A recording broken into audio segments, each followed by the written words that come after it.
Esta es una historia real, humana, cruda, invisible. La historia de Ricardo Ford y el dolor crónico. Ricardo Ford se convirtió en un símbolo de exceso, lujo y espectáculo. Pero, mientras la gente opinaba sobre su personaje, su vida personal, él vivía una realidad paralela totalmente distinta. Un dolor físico brutal que lo acompañó desde la adolescencia y que ni siquiera la fama, el dinero, ni los lujos pudieron calmar. Donde tuvo una vida donde apenas su cuerpo podía sostenerlo y aún así tenía que continuar con el show.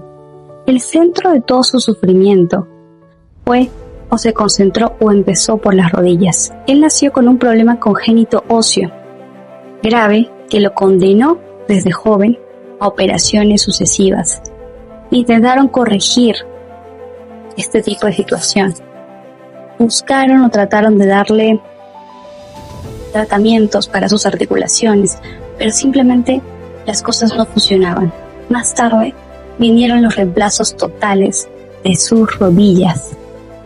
Primero una, luego la otra, y después los recambios, prótesis que se atornillaban, infecciones, complicaciones que lo obligaban a nuevas cirugías. Las intervenciones más dolorosas le colocaron 6 tornillos y 2 espaciadores en la rodilla izquierda para intentar aliviar la presión que sentía su cuerpo y cómo esto afectaba su movilidad y su columna.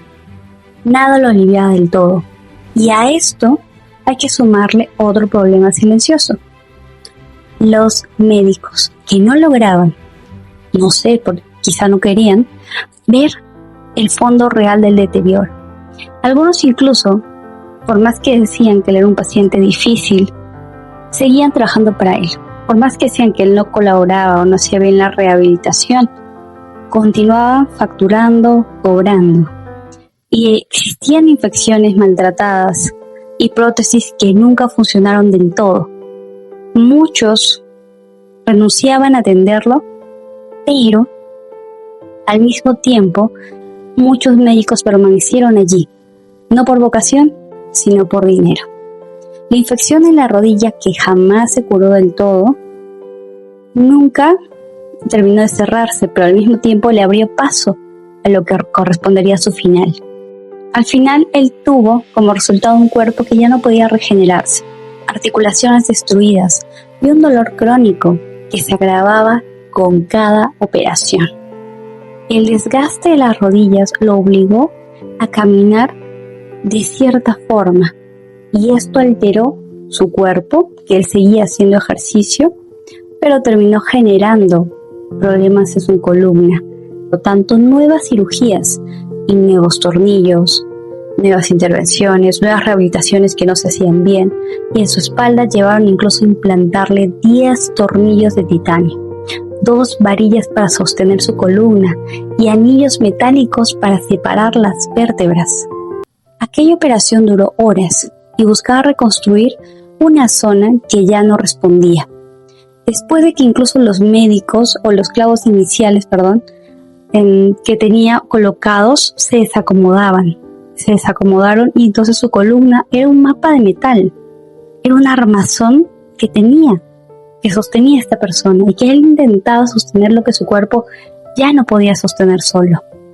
Y hubo incluso un episodio curioso que resume el dolor crónico por el que pasaba Ricardo Ford.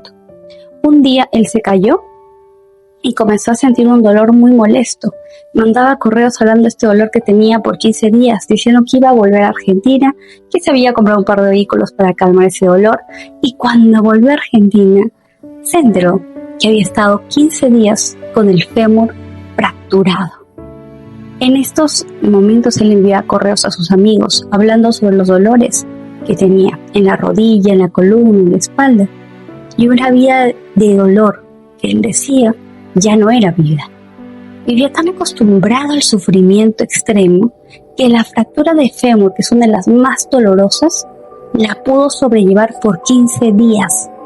Este panorama, hay que sumarle a este panorama, más que todo, Lo que él contaba en estos correos íntimos, cómo la morfina ya no le hacía efecto, cómo los dolores de espalda eran horribles e insufribles, cómo los médicos buscaban calmar este dolor con medicamentos más fuertes y adictivos, cómo no podía dormir, cómo también al mismo tiempo él sentía que necesitaba un médico del dolor, porque no había paz en su vida. Por más que tuvo o llegó a tener 10 doctores, ninguno le dio un diagnóstico claro o le dio una respuesta o habló claramente sobre lo que sucedía.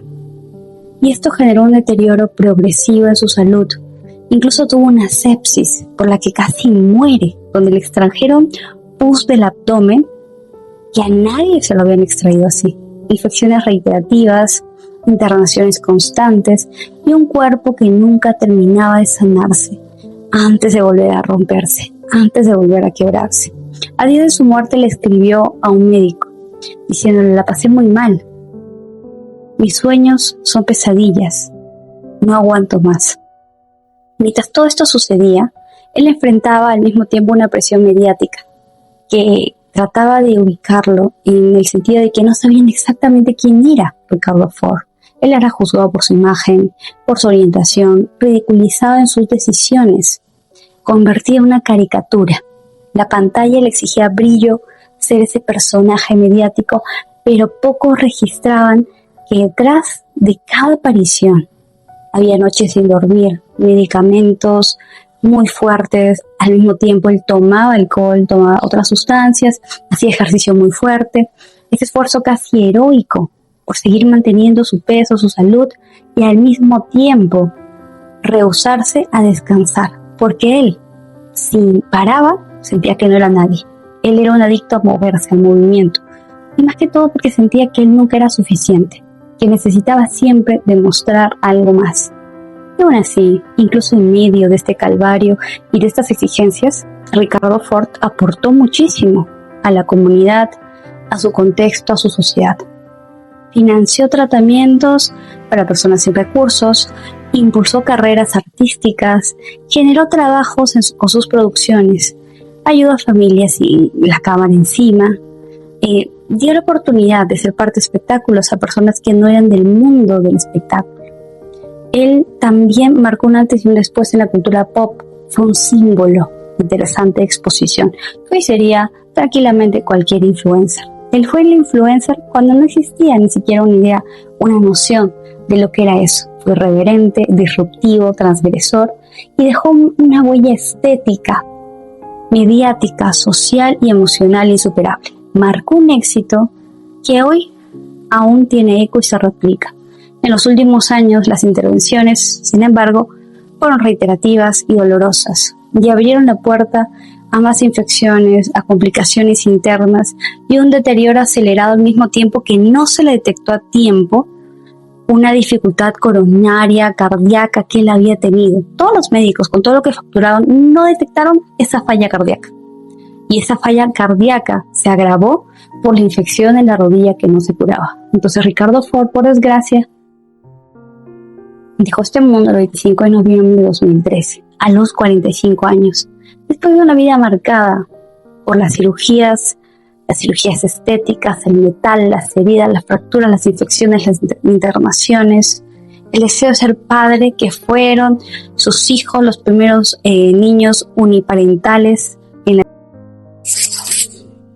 Aún así, su historia revela algo que incomoda: el dolor crónico. Por más que tengas fama, alcance, dinero, siempre es algo que va a ser mal visto. El sentir continuamente dolor. Incluso la propia prensa le reprochaba a Ricardo hablar de ese dolor y que él hablara claramente de cómo lo sostenían esas pastillas, que no era exactamente un modo de vida, pero que era el único modo de vida que él había conocido.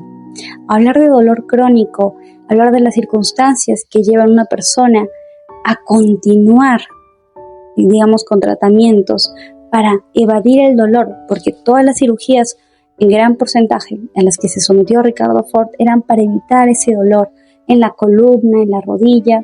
Por desgracia, él no hizo un postoperatorio, claro, pero tuvo 10 médicos donde ninguno dijo: hey, él no está haciendo las cosas bien y esto podría terminar en su muerte. No, buscaban soluciones rápidas e ignoraban el alcance de esta negligencia, de esta falta de atención sobre una problemática sumamente real que tiene que ver con los pacientes que no pueden parar.